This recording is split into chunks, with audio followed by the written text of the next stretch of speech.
Welcome to the session Contemporary Aesthetics.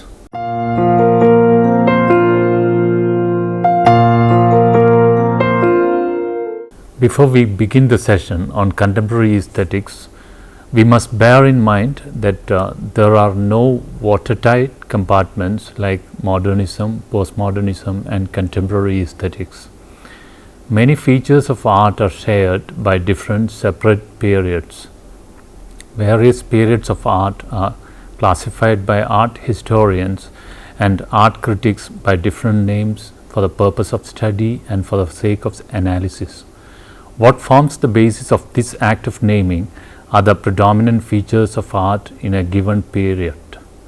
So, though contemporary aesthetics is something that comes after postmodernism, it has elements of postmodernism and modernism in it. Modernism drew criticism for its Eurocentrism, but postmodern aesthetics, which has been interpreted as a crisis in the assumptions behind modernity, has also come under the criticism of Eurocentrism. Postmodernism claims that it offers room within itself for differences, but it has been successfully claimed by critics that in postmodernism these differences are not valued but become subsumed in a meta category of the undifferentiated. This means that all singularities become indistinguishable in the sameness. Postmodernism defends itself against the destabilizing threat of other by integrating it back into a framework which observes all differences and contradictions, says Nellie Richard in his essay Postmodernism and Periphery. The art of the 1970s and the early 1980s, particularly the critics of modernism, has been meticulously and comprehensively theorized in terms of postmodernism. Books like Theory in Contemporary Art since 1985 by Zoya Cocker and Simon Long chose the year 1985 to inaugurate the contemporary art. It comes immediately after the moment that critical theory, along with the term postmodernism, entered into mainstream art discourse. The word postmodernism has, by the end of 1980s, lost much of its critical influence. Andy Grunberg wrote in the New York Times on September 16, 1990, "As it must to all, death comes to postmodernism," announcing the end of postmodernism. This situation arose in the United States because of a social atmosphere of cultural wars and censorship, homelessness and AIDS, and the intensification of identity politics. Contemporary art aesthetics, both theory and practice, addressed needs that deviated from what can be explained away as postmodern. In the other parts of the world, social transformations necessitated strategies more applicable to local contexts, and postmodernism is a term filled with connotations of colonial West. Globalization is characterized by increasing interaction, communication, and trade between all parts of the developed and developing world. Politically and culturally, globalization is sometimes seen as equal to westernization, capitalization, or Americanization. According to this view, there is only one superpower after the end of Cold War, the United States of America, whose political idea of capitalism and Western culture dominates the rest of the world. But this does not acknowledge the strength and impact of some non-Western cultural forms. In art, globalization involves many different forms of Western and non-Western engagement, which result in fusion and hybridization. This can also involve new perspectives on traditional art. Post-colonialism is an academic enterprise and political philosophy that developed in the late 1980s. This rapidly expanding and challenging area of artistic and cultural studies seeks to redress the bias and manipulations of Western European colonial and imperial enterprises. Its goal is equal status in the world for non-Western societies. It has been defined as the struggle of colonized people of various countries for material and cultural well-being against the circumstances of past and continuing colonial and imperial dominations. 19th century anthropologists and writers believed that West had civilization and its others did not. Recent advocates of multiculturalism have insisted that all human nature is civilization and worthy of respect. Still, scholars like Nicholas Missoff, in his An Introduction to Visual Culture, establishes that it's clearly not yet universally established in Euro-American society. He points out to the endless debate in Western films and television of the divide between the European and the other. If postmodernism, as Jean-Francois Lyotard proclaimed, is the end of meta-narratives, then that name had also run its course. The cultural and theoretical turns in the 1980s took us to new areas of aesthetic inquiry and divergent political insights. Developments like globalization, neoliberalism, and new media signaled shifts in human consciousness, and new practices began to address them. Contemporary artists' disregard of rules of medium made art more interdisciplinary. Besides, the artist became a cultural producer, a practitioner of one form of cultural authoring among many. In practice, the role of the artist, cultural producer, often coincided with other roles of, say, for example, curator, educator, or entrepreneur. Art world now has been increasingly seen as a cultural field, one among others, in which an interdisciplinary cultural producer operated. The French sociologist Pierre Bourdieu emphasizes that the field of cultural production is a specialized area.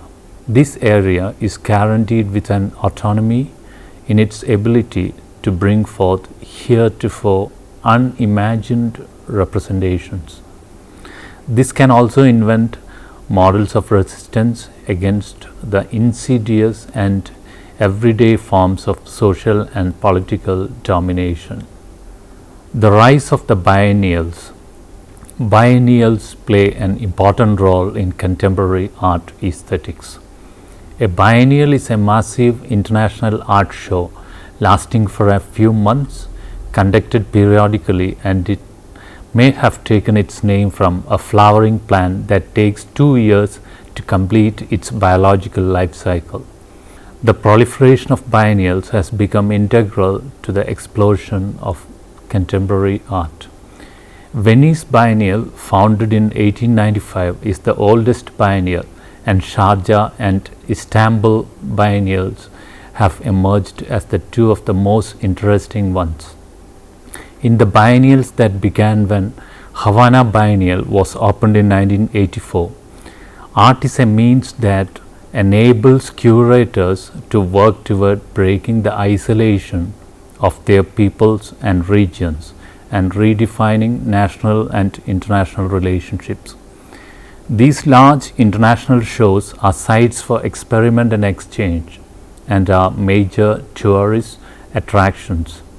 The tremendous growth of new biennials over the last 15 years has been observed to enable the periphery to talk back to the centers and among themselves. The major biennials in places like Gwangju, Havana, Tirana, and Sharjah are examples.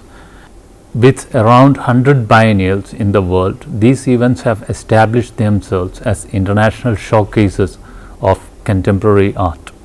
In most of these exhibitions, art is also seen as a means of improving society and make the world a better place to live in. According to Lillian Lames Godoy, the director of the Centro Wilfredo Lam in Havana and the organizer of all 5 Havana biennials, art is very important for the survival of humanity. She is convinced that her biennial and the other art exhibitions of the genre can contribute to the construction of a more balanced world. The first biennial in India, Kochi Museeris Biennale 2012, is being conducted in the port city of Cochin in Kerala from December 2012 to March 2013. The birth of the curator. The contemporary art scene is characterized by the rise of the curator, and the presentation of arts is more dependent on curator than ever, says Michael Brunson in his essay The Curator's Moment. It is commonly agreed that when art from one culture is shown to another, it cannot speak for itself. Sufficient clues must be given to enable viewers to equip themselves to appreciate an artistic work that is produced in unfamiliar social conditions. The increasing institutional awareness of the importance of audience has made curators more visible as mediators between art and its viewers. Besides, installation as a standard art form in which contemporary artists around the world are working reinforced the increasing centrality of the curator. Installations involve selecting and arranging in a space often shared by visitors. They may also involve writing and educating. The dividing line between the artist and the curator fades, and this builds into the experience of art as a heightened awareness of the curator's reality. Video art. The use of a video as an artistic medium is not new, but the widespread use of video art in the 1990s has something to do with its narrative potential as a time-based medium, and it suggests a retreat from the instantaneity or simultaneity quoted in much of 20th century art. For example, in his 24-hour Psycho, the Glasgow-based neo-conceptualist Douglas Gordon tried to show the micro-narratives behind Alfred Hitchcock's classic film by slowing it down to approximately 2 frames per second. The English artist Gillian Waring explored the disparities between people's interior and exterior lives in works like Dancing in Peckham, where she presented herself dancing self-absorbedly to imaginary music in a shopping center. These video practices show a strong individualist turn in 1990s art. Many young artists of the 1990s reflected new social situation of cultural hybridization and global cross-fertilization. For example, the British artist Yinka Shonibare, who was born in England and brought up by Nigerian parents in Lagos, produced dress which suggest cultural hybridities originating from colonialism, attacking a Eurocentric understanding of both modernism and postmodernism. Film historian and cultural critic Peter Woolen asserts that the future will see ever greater cultural diffusion, but this view could also be seen as celebrating capitalism. As the 1990s art market became increasingly globalized, some art critics argued for a shift in the emphasis away from diversity towards the needs for local pockets of resistance to a market-led society. As the present-day art market became increasingly globalized, some critics argued for a shift in the emphasis away from diversity towards the need for local pockets of resistance to a marketed society. The British Art Revival. In the 1990s, a group of students at Goldsmith College, London, decided to turn the entrepreneurial ethos of Thatcherism for their benefit.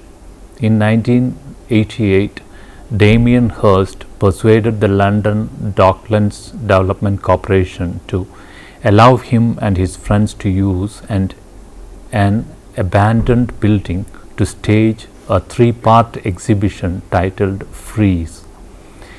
Taking help from London dealers like Carsten Schubert and J. Jopling, a group of artists including Hirst and sculptors, installation artists Sarah Lucas, Anya Galacio and Matt Collishaw, and the painter Gray Hume attained international prominence under the YBA, Young British Artists banner. The YBA is socially inactive, but it employs a pastiche referring to egalitarian art. They were, however, criticized for catering to market and selfish ends. But for the critic John Roberts, the new British art represented a reaction against the intellectual obscurantism of critical postmodernism by promoting strains of Philistinism and proletarian disaffirmation. In the contemporary art scenario, the gallery system provides an alternative form of creative freedom from public institutions whose agendas are controlled by governments and sponsors. A relationship between art and economic globalization is inevitably happening here. Now we have a few questions for you.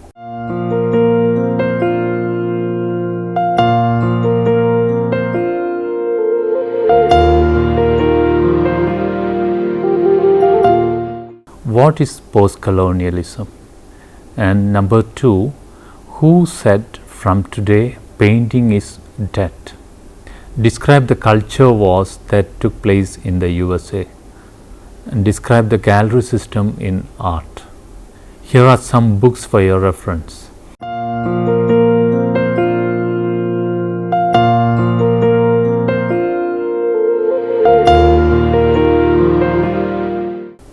Pope Grant and Diana Neville, Art History The Basics, London, Routledge, 2008.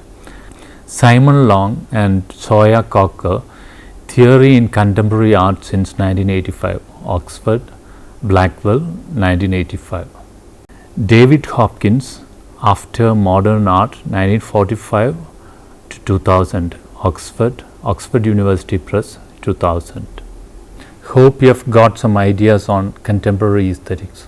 We'll discuss another topic in the next session. Till then, goodbye.